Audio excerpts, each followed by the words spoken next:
भगवान श्री कृष्ण ने इंसान की बर्बादी के 3 ही कारण बताए थे। मनुष्य की बर्बादी के ये कारण आज भी की सटीक है। कहते हैं कि मनुष्य यदि अपनी बर्बादी के कारण को जान जाए तो वह अपने जीवन को सुखमय बना सकता है। गीता में भगवान श्री कृष्ण ने बर्बादी के इन 3 कारणों पर विशेष बल दिया है। भागवत गीता के बताए गए मनुष्य की बर्बादी के ये 3 कारण आज हर मनुष्य को जानना चाहिए। यह कोई मैं नहीं बता रहा बल्कि गीता में ऐसा वर्णन मिलता है। क्या आप जानते हैं कि मनुष्य की बर्बादी के 3 कारण कौन कौन से हैं? यदि नहीं तो आगे हम इसे एक कहानी के आधार पर जानते हैं। प्राचीन काल में एक शाही परिवार में एक लड़के का जन्म हुआ। कम उम्र में ही शाही ठाट से दूर गुरुकुल में भेज दिया था। गुरुकुल में यह बालक सबसे होनहार था। उसने वेदों और शास्त्रों का अध्ययन किया। गुरुकुल में अभी उसकी शिक्षा समाप्त भी नहीं हुई थी कि उसके माता पिता और सभी भाई बहन प्राकृतिक आपदा में मारे गए। शिक्षा समाप्त करने के बाद इस बालक ने प्रण लिए कि उसका सारा जीवन लोगों की भलाई में ही बीतेगा। अब इस सन्यासी ने अपनी सारी महत्वाकांक्षा त्याग दी। वह सांसारिक वस्तुओं को छोड़कर हिमालय की जंगलों में चला गया। उसने लंबे समय तक तपस्या की। धीरे धीरे इस सन्यासी की चर्चा सभी जगह होने लगी। उस राज्य का राजा बहुत ही क्रूर व्यक्ति था। राजा ने सन्यासी से भेंट करने की ठानी, जिसके बाद राजा उस सन्यासी से इतना प्रभावित हुआ कि उसने अच्छाई की राह पर चलने की ठान ली। राजा मन ही मन सोचने लगा कि अगर ये सन्यासी मुझे चंद मिनटों में ही इतना कुछ बदल सकता है तो यदि ये मेरे पास रहने लगे तो मेरी जिंदगी ही बदल जाएगी। इसके बाद राजा ने सन्यासी से अपने साथ चलने के आग्रह करने लगा। सन्यासी इसके लिए मान गए और राजा उन्हें साथ लेकर महल में चले गए। वहां राजा ने सन्यासी को शाही कमरे में भोजन करवाया।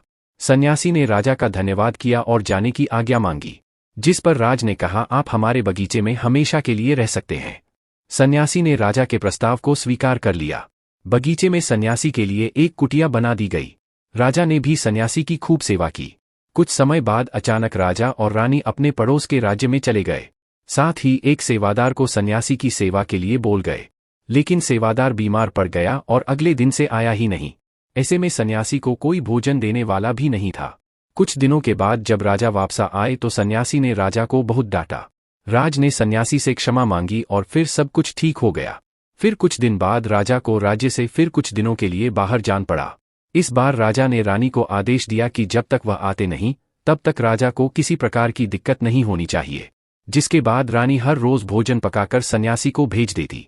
अगले दिन रानी नहाने के लिए गई और सन्यासी को भोजन देना भूल गई। जब भोजन नहीं आए तो सन्यासी सोच में पड़ गया कि और वह खुद महल में जाकर देखा।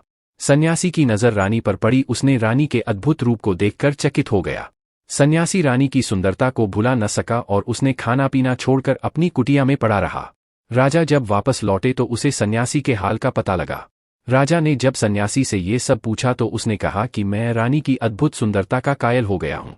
इस पर राजा ने सन्यासी से कहा कि आप मेरे महल में चलिए, मैं रानी आपको दे दूंगा। कुछ दिनों के बाद रानी ने उस सन्यासी से कहा कि आप क्या थे और क्या हो गए? आज आप वासना के कारण मेरे गुलाम हो गए। यह सुनकर सन्यासी को महसूस हुआ कि वो तो एक सन्यासी है। सन्यासी जोर जोर से चिल्लाने लगे और रानी से कहा, मुझे क्षमा कर दीजिए। इस प्रसंग का सार ये है कि जब इच्छा पूरी नहीं होती है तो क्रोध उत्पन्न होता है।